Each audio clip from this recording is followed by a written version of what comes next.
নমস্কার বন্ধুরা।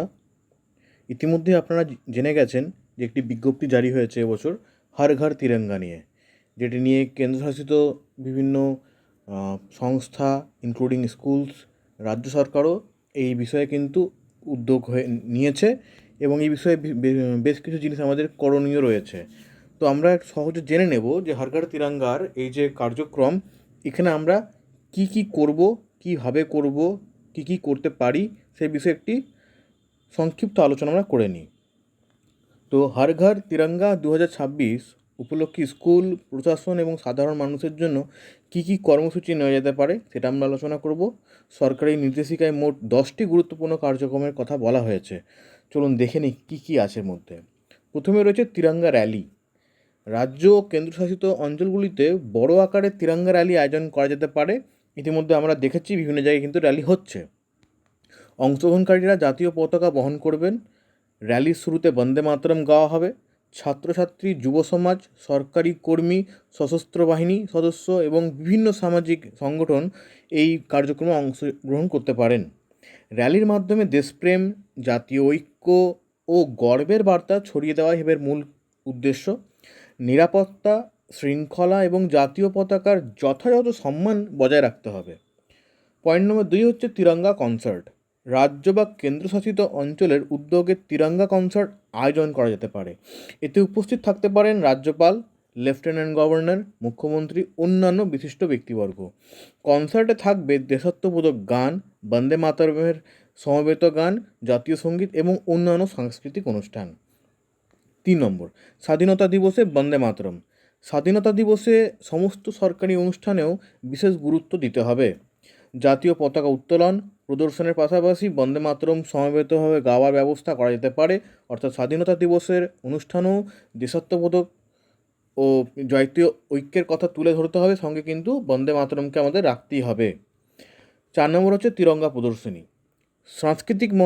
সংস্কৃতি মন্ত্রকের তৈরি তিরঙ্গা প্রদর্শনী জনসাধারণের জন্য গুরুত্বপূর্ণ ও জনবহুল স্থানে প্রদর্শন করা যেতে পারে, যেমন শপিং মল, রেলওয়ে স্টেশন, বিমানবন্দর, বাস টার্মিনাল, পার্ক, অন্যান্য জনবহুল স্থান।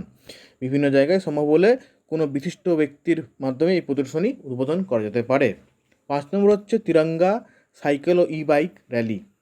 হর ঘর তিরঙ্গা প্রচার অভিযানের সময় তিরঙ্গা সাইকেল র্যালি অথবা ই বাইক র্যালি আয়োজন করা যেতে পারে।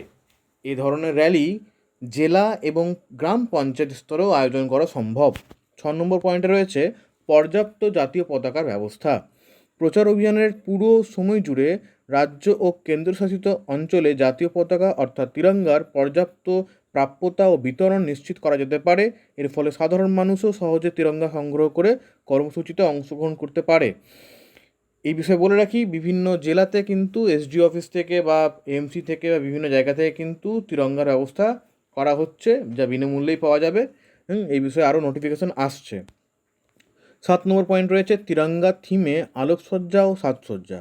সম্ভব হলে বিভিন্ন গুরুত্বপূর্ণ স্থানকে তিরঙ্গার থিমে আলোকসজ্জা ও সাজসজ্জা করা যেতে পারে, যেমন সরকারি ভবন, বাঁধ, সেতু, রাস্তা, বিমানবন্দর, রেলওয়ে স্টেশন, বাস টার্মিনাল, হাসপাতাল, স্কুল, মার্কেট প্লেস, বিভিন্ন গুরুত্বপূর্ণ চত্বর, সেগুলোতে আমরা তিরঙ্গাকে ফুটিয়ে তুলতে পারি বিভিন্ন ভাবধারায়। 8 নম্বর পয়েন্ট রয়েছে বড় তিরঙ্গা রঙ্গোলি। জনবহুল গুরুত্বপূর্ণ স্থানগুলিতে বড় আকারে তিরঙ্গা থিমের রঙ্গোলি তৈরি করতে উৎসাহ দেওয়া যেতে পারে। এটি বিশেষ করে এমন জায়গায় করা যেতে পারে যেখানে সাধারণ মানুষ বেশি চলাচল করে, মানে অতিরিক্ত প্রচারটা কিন্তু হয় যেন বহু মানুষ দেখতে পায় এটা। 9 নম্বর পয়েন্টে রয়েছে যেটা স্কুলের জন্য সবচেয়ে গুরুত্বপূর্ণ, স্কুল ও শিক্ষা প্রতিষ্ঠানে তিরঙ্গা থিমের সাজসজ্জা। স্কুল ও অন্যান্য শিক্ষা প্রতিষ্ঠানগুলিকে তাদের ক্যাম্পাসের দেওয়ালে তিরঙ্গা অনুপ্রাণিত শিল্পকর্ম দিয়ে সাজাতে উৎসাহিত করা যেতে পারে। এর সঙ্গে থাকতে পারে স্বাধীনতা সংগ্রামীদের বাণী, দেশপ্রেমমূলক লেখা, জাতীয় গান, বন্দে মাতরমের অংশবিশেষ। স্কুলের জন্য এই পয়েন্টটি বিশেষভাবে গুরুত্বপূর্ণ কিন্তু। শেষ 10 নম্বর পয়েন্টে রয়েছে selfie with Tiranga digital campaign. এখানে কি বলা হচ্ছে, হর ঘর তিরঙ্গা 2026 প্রচার অভিযানকে সরকারি ওয়েবসাইটে এবং সোশ্যাল মিডিয়ার মাধ্যমে প্রচার করা যেতে পারে। অফিসার, কর্মচারী এবং সাধারণ মানুষকে সেলফি